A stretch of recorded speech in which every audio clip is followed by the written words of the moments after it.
love it. It's clean, right? It's really clean and spacious. Yeah, I get you. But yeah, That's before prayer.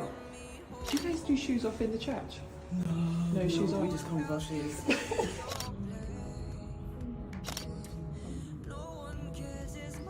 I think I also told you that someone that I know is Christian and Muslim. I mean that he doesn't want you to follow anything. Yeah. He was like, you know what? That's not what Jesus that's wants. not it. He wants you to just do whatever you want. That's fine. Paul changed everything, bro. Like what? No, we're not having it. Who does he think he is? Okay, so here I am, the mosque.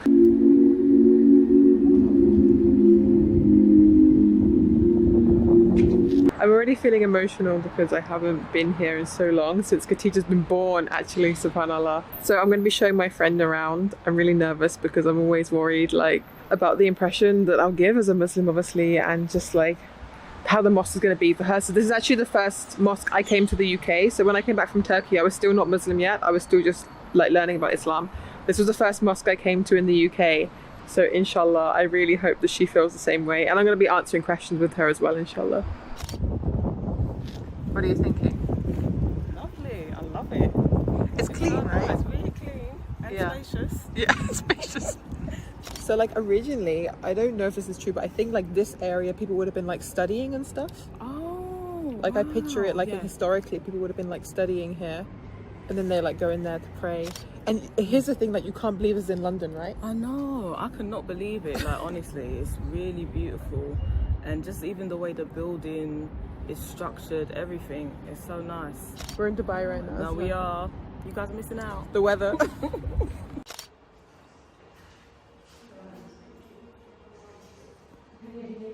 You ready to see something really cool? Yes.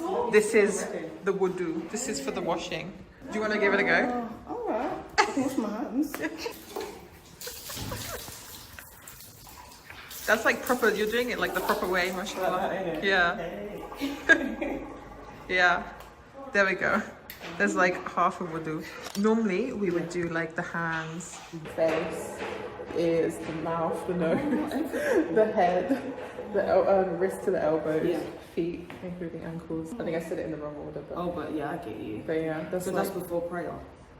every single breath. That's interesting. Yeah. It's like a way of purifying. I mean, I personally I love that.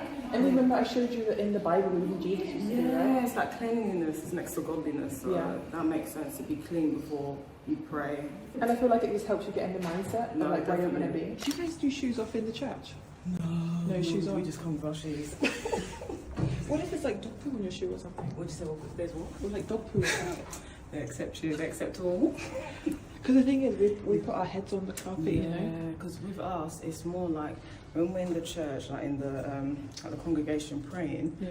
That's it. Like you can choose to do whatever you want. If you want to stand up and pray, some people kneel down. Oh, they do that the Islamic way? Some people, like if they're really in the moment, they'll go to the front, kneel down, get down on their knees. Some people dance. Everyone's got their own thing of praying.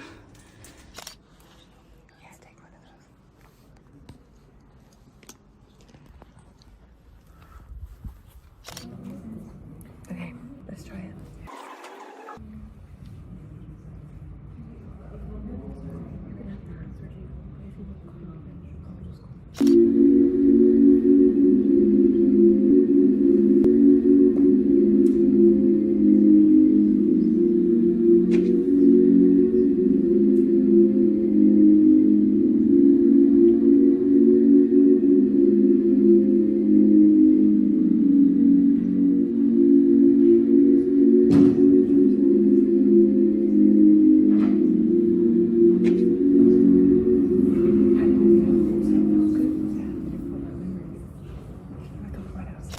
So you see these free Quran? Oh, they're not free Qurans. You see the Quran? It's upside down, by the way. What is it? When I was a non-Muslim and I come here, one of the sisters said to me, "Take one." I was like, "I can't take one. Like this is the mosque." She was like, "No, take it." And I swear, the Quran that I still read today is the Quran that I picked up from here and that I took home with me. See, she was telling you something. Take that. I know. And that's the Quran that you've still got to this day. Yeah. How long ago was that? Like 5 years ago. How would you compare that to a church? And from when I first went in, I was like, okay, this is really like peaceful. Like no one really speaks. If they do, they speak in a very low voice. Yeah, exactly. Whereas obviously church is like a different vibe altogether, which I'm not saying one's better than the other. I'm just saying it's different vibes. Differences, exactly. How did you feel being in that kind of vibe? Yeah, it was very zen. It was very peaceful, and it's like I felt like this is time to just be very obedient as well. Interesting. And like when we had to even place our shoes away, it's like it just made me feel like in this situation we've got a job to do. Yeah, like, oh, this is prayer time, like totally, like, how can I explain, like, this is just for prayer. That's what it felt like, okay, this is the time that I've got between me and God. That's what it felt like. And when I compare it to a church, although you still have your prayer time, there's like you said, there's a different vibe. It's more dependent on the church you go to, but the churches I've been to, it's more like, okay, we're going to praise and worship now. So we're incorporating the two. So and then we'll have our time where we'll sing to God, then we'll have our moment with God, but there's still like a lot of noise going on, even though there's silence. Yeah, that's how I feel. Yeah, I enjoyed that though. It's good. Yeah, it's interesting, right? I always feel like the whole vibe, from everything to the carpets and everything, everything just feels so different. Like, I know when I used to go in church in the UK, they're always so cold because the way they're made. Like with the hard floors and everything. Yeah, like the Baptist church. I guess that's what it is. See, because I've come from like the Pentecostal church, you're gonna feel like you're going to a party. There's a vibe. So it's like there's an enjoyment. It's like we're show. It's like, you know, when you're showing out for God. That's the kind of thing that they do there. Okay, so it's like more of a gospel type church. Yeah, so these Pentecostal churches, sometimes they bring some of their cultures from like back home in Africa, depending on what part of Africa they're from, and bring that vibe from over there to here. So when they do the praise and worship, there's like an African element of us dancing and just doing a lot, just showing God that we are so happy and this is how we want to praise you, basically. Yeah. See, the culture is nice. But I do definitely think that, like, when you said the word obedience, and that was really interesting to me because I do feel like it is a solo connection. Yeah. And the community stuff is really nice, and we have an emphasis on community in our religion as well. But I do really feel like if you're able to, like, really, it's more like a soul connection. Yeah. And if you're able to, like, take that time to breathe from the busy modern day London life, which is just it's hectic, isn't it? It's like this modern day is just crazy. It is. I know when I went here for the first time, and I was just so shocked at just the fact that I could actually just find like space and peace. And that I could just sit there. And I mean, our visit was so brief, but you know, if you were by yourself, you could easily just sit there and you could just read and you could chill, and you saw how friendly the other sisters were, and you could just you could, you know, chat for a bit, but it would be like a quiet chat, and then you can go back to your seclusion kind of thing. It is very much like trying to reconnect the heart. Yeah. And a lot of our religion is about connecting the heart. And when you said obedience, you know, that's what Islam means. Like salam means submitting. So a lot of our religion is about submitting to God's will. And I think a lot of people can feel very triggered by that. They're like, okay, like, why should I submit? Why should I submit to a God? But here's the thing about us is we're all slaves to something, whether it's money, whether it's fame, whatever. We're all slaves to something in this world. And if it's not directed in a place that's actually going to fulfill us, then we end up feeling lost and confused. So this is why I always found like having God in my life and having Islam and submitting actually helped me find more peace. And then I could break the shackles of all the other other things I was a slave to. And now I have my relationship with God. Yeah, and see what you said there, relationship with God. I feel like that's the most important thing. Even when it does come to religion, I feel like your relationship with God is number one. Because some people do everything where they're doing like this sort of show, like, oh, I go to church, I go to the mosque just to say it. But what are you doing at home? Are you praying to him? Are you like reciting the word, whatever the word looks like for whoever? But those are the important things. That's so interesting. How did it feel praying? It felt good. I think, like I was saying to you, like, it brought back memories, honestly, like just me and my grandmom and my sister at the time just doing the praying in the mats that we got out, and I just felt like it just took me back to that place, that moment, and I felt at peace praying and just like putting my head down on the floor. Because even Christians, we do that sometimes at home when we really want to like surrender to God and like tell him like, God, forgive me, I need you. We'll put our head down on the floor, like, help me, and even just to show appreciation and gratitude. So yeah, no, it was a good moment. I enjoyed that. So your grandma became Muslim? Yeah. But was her mum Muslim? Yeah, both her parents were Muslims. I see. Yeah. So you have like a Muslim lineage, and then it changed. Do you know what happened? I think my grandmom at the time just thought, let me change religion. I don't know fully, but I think she thought, okay, let me go down the Christianity route. But then she came back to Islam anyway. Okay, she was born a Muslim, went down Christianity route, and then came back. So she did a full circle. And my mum's a Christian, and my dad's a Christian as well. So yeah, we were brought up Christians. Okay. Yeah. So you didn't have like the usual. You didn't have the usual kind of Christianity forced upon you then, because it was a choice from your grandma. Yeah. Because I do know that in a lot of African countries, you can study into this, Christianity came through colonialization. Like, for example, for Ghana, it was the Portuguese, and a lot of it was forced onto the slaves. Yeah, I mean, which actually I was listening to a revert story recently of a brother, and he was saying that when he found out that his family had become Christian through like being forced, which is not happened in your case, but I'm just saying this is what happened in his case, through being forced like in history through the slave trade. He was like, no, I want to like look into religion now, because there is Islam is also in Ghana, and that actually came through peaceful trade. So like there was a lot of peaceful trade, and there was a lot of Abyssinians, which were like during the Prophet's time. These were the black people. They were the Abyssinians, and there was a lot of them became Muslim. Because Prophet Muhammad, like I said before, he came and he said, no white is superior to a black, no black is superior to a white. This was his final message to the world. There's a lot in our religion that tackles racism. So a lot of people became Muslim because of that. And look at Malcolm X. Why did Malcolm X become Muslim? Because he looked at all the religions, and he found that Islam was the only religion that was actually tackling racism. Which is important, like that needs to be tackled. Like racism is a big thing, so yeah, no, that makes sense. And I feel like with like even in my case in terms of like Christianity, because I like I told you, I grew up in the church. It was one of those things that like when you're a child, you just kind of go into that. And like I think also my mum, she did practice Islam for a bit, but then came back to Christianity. Yeah, so it's one of those things. But then I hear it a lot. I think I had to tell you that some people, like a lot of people I knew, grew up Christian and then they convert to Islam. So I think it's just about doing what you think is best for you. Like some people think Christianity is best for them, some people think Islam is, and I think I also told you that someone that I know is Christian and Muslim. So here's the interesting thing is I completely get your point of view. Like that makes a lot of sense to me. But here's another thing that I think when I thought about this, I was like, okay, so there's God. And lots of different religions have a different interpretation of what God is.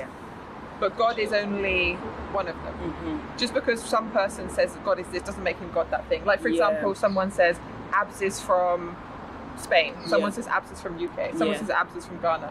Only one of them is right. Exactly. Right? Just because other people are saying different things doesn't make you that thing. Doesn't mean you're from Spain just because someone says you're from Spain.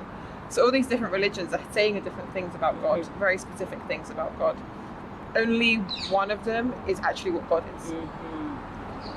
So I know it's very controversial to say, and people don't like to hear it, but it's true. Only one of them is actually. So what one do you think is the correct one? Islam. Islam, definitely. I have to just make sure. As somebody who's went through like pretty much all the religions, apart from Judaism, you can't convert to Judaism. Like you're not allowed to. Like their whole tradition is based on the fact you have to be born a Jew to be saved. If you're not born a Jew, then you're going to hell. Like where's the fairness in that? I know this is why sometimes, like honestly, religion is a lot for me to like deal with, because that's why I said this before. I just say I'm a believer because I know the Most High, there's no confusion, because I feel like in religion there's always something that I might not agree with, and I'm like I have to question it, and I'm not too happy about what it's saying here. So I feel like as long as you believe there's a God, that's even the starting point. If you're an atheist, that's atheism is like a new thing. It's just it's really like and so like believing in God is very important. It's very important. But do you think that God has sent us revelation, or do you think he's just stayed out of it? This is the thing. I think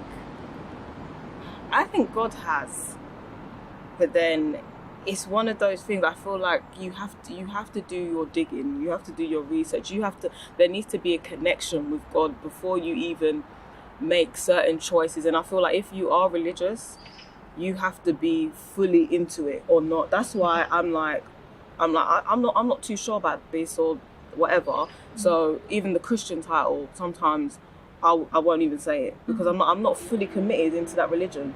And that's the thing. I feel like for me personally, religion feels like there's so much pressure, and I don't want that pressure. I just want to be at peace and not feel judged, or feel like if I'm not doing this and it says this in the Bible, I shouldn't feel bad about it.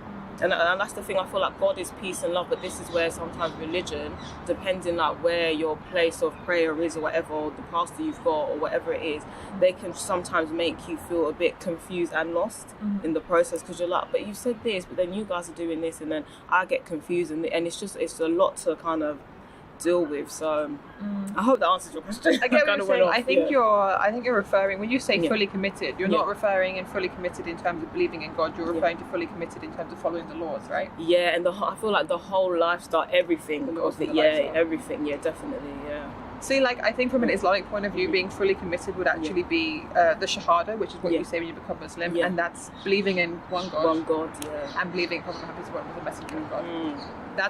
That's fully committing. And then when you go down that journey, people naturally want to follow the rules. But it's not something that you should like be worried about straight away. Like when I first became Muslim, I wasn't like, oh my God, I'm going to put hijab on, I'm going to stop wearing tight clothes. That was not my intention. Like, it's a phase, right? I mean, not a phase. It's a journey. It's a journey, exactly, So it happens over a period of time. It's true. And we're told that iman, so like our belief goes up and down. And we're not supposed to feel bad about that. We're actually told in our religion that repentance is really important. I think that's the same in Christianity. Repentance is really important. And God even tells us that if we didn't sin, he would replace us with people that sin. Because he wants us to sin and repent. Because that's submitting, right? That's saying, like, you know what, God, like, what you has commanded for me is better than my own whims and desires. Definitely. And if God has sent down revelation, which is what I genuinely believe, and I feel like it's the most common sense argument, because why would God create all of this if he's not made it for a purpose? There's a reason for it. And then why would he just leave us to get on with it? If like he would give us some kind of manual, like even foes come with a manual, let alone human beings. They're way more complex than our own. So I do genuinely believe that he would send a manual, and I do believe that he would send a manual for a human. Because if you send it through anything else, you're going to have problems like an angel. So I do believe in that. And I do think that the Quran, out of all the scriptures of the major world religions, is the only one that's preserved. Here are some criteria that a book needs to fit, right? It needs to claim it's from God in order. It needs to be preserved, because God's not going to send you something that's been changed, because like I said before, you can't have human word in with God's word. And it has to have no contradictions, and has to have some kind of proof in it, like in terms of predicting the future or some kind of scientific miracles, things like that, to show that it's from God. And these are, out of all the major world religions, Islam is the only one that fits these. That's why I became Muslim. Because you said you practice other religions. I was Christian, I was Hindu. Oh, how did that? How was it? I mean, Hindus say like that the earth is held up by a bull with two horns, so it's like there's a lot of like weird stuff in there. That's what I mean. You go, but you know what? Like, you got to do what works for you, innit? So that's why I genuinely believe the Quran is from God. And then once you like establish that, once you establish it's from God, you then will realize that everything God said for a purpose. So then you start thinking to yourself, okay, these are specific laws that maybe are not attractive to me, but are ultimately better for me. And as someone who's been through that journey, I can honestly say that they are. The things like, I don't know where you are in your life with these certain things, but things like no drinking, like, it's genuinely better for you. And even scientists now are saying people who even have a tiny bit of alcohol, it's affecting them. Come on, it's true. So like things like not drinking, not gambling, all the things that Islam came to preserve, family structures, everything, I do genuinely believe are really important. And I think once you go down that route of letting go and realizing that everyone sees the world through a certain lens. I do. And you may not realize what that lens is because you've been brought up with that lens. So like in UK, that will be like secularism, modernity, like all these types of things. You don't know it, but that's what you're looking at. That's true. There are certain things in you that actually you don't agree with, but you've just done because that's been normal for you. And once you start weeding those things out, then you start realizing that actually, genuinely, my experience and a lot of people who become Muslim experience, what Allah has commanded is actually good. Like, I dress like this, not because I'm trying to be like over the top, but because I'm trying to fight the hypersexualization culture. And I do believe in like defending women, and my way of defending women is saying we are not there for men's pleasure. Like, we have our brains, we have our lives. Like, we are not there for you to look at us and just be like, There's more okay, to us, yeah. And this is my way of showing it. Yeah, and that, even what you're saying about the way you dress in certain churches, I think is 7-day Adventists. Some of them you're not allowed to wear trousers. You can't show your figure. Yeah. As when you've got to dress like presentable. So I think there are some like similarities in Islam and Christianity. But Oh yeah, definitely. yeah, there definitely is. I mean, like Mary used to wear a headscarf. Yeah, so it's exactly. like, this was the culture, Mhm. and you know, like you guys actually followed pretty much all the like a lot of the rules that we followed exactly. until Paul. I don't know how to I remember I know, talking about Paul. Paul came along and was like, you know what? Even though Jesus says in the Bible that he came to preserve the rules, like for you to follow the rules, Paul said, you know what? Jesus didn't mean that. He doesn't want you to follow anything. Yeah. He was like, you know what? That's not what Jesus that's wants. not it. He wants you to just do whatever you want. That's fine. Paul changed everything, bro. Like, what? No, we're not having it. Who does he think he is? But this is the thing I think is good, especially like when you get to a certain age and you feel like, you know what, let me get to know about other religions. Let me find myself. Let me see what works for me. And I think it's important to explore that. But some, like as a Christian myself or believer, whatever you want to call me, or whatever I want to call myself, some might say, oh, you shouldn't be doing this because this is how you was raised, or this, you know, this is what it says in the Bible. But like you said, journey. This is my journey. Yeah, I can explore whatever I want, and no one should say anything. I think people should just focus on their own life and what works for them. Yeah. Definitely. You know what? I said this recently, and I think we'll finish this soon. Is I did say to somebody recently when they were like, I was having a conversation, and I said that sometimes when we're like, just because someone's born into religion, it doesn't mean it's the right religion, and that's for everyone. That's for Muslims need to look into their religion. That's for Christians need to look into their. Everyone needs to look into the religion they were born into, because it takes a certain arrogance to think that God chose you. God chose you to be born into that family, into that religion. Exactly. It's like, okay, no, God is testing us. We need to go on our journey. We need to find out what the correct path is. Definitely. So yeah, there are certain people that will just defend their religion. This is definitely not you, by the way. They would just defend their religion because they were born into that religion. And they're like, okay, well, I was born into it, therefore it's correct. It's like, what about that person that was born into a different religion? Exactly. You need to do your research, know about the religions. Before you can even fight for it, Yeah. kind of thing. Yeah, and that's And I do genuinely believe when you learn about all the religions, you should learn with an open mind. And that's what I did before I became Muslim, right? Is I looked with an open, and I had like a very sort of Islamophobic like scope of I believe that like men were wife beaters and all this kind of stuff. I had like a very like bad image in my head, and I had to fight through all that because I was searching for the truth, and it took me a while. I mean, I was in India practicing Hinduism. I was doing all sorts of stuff. I was Hare Krishna at one point.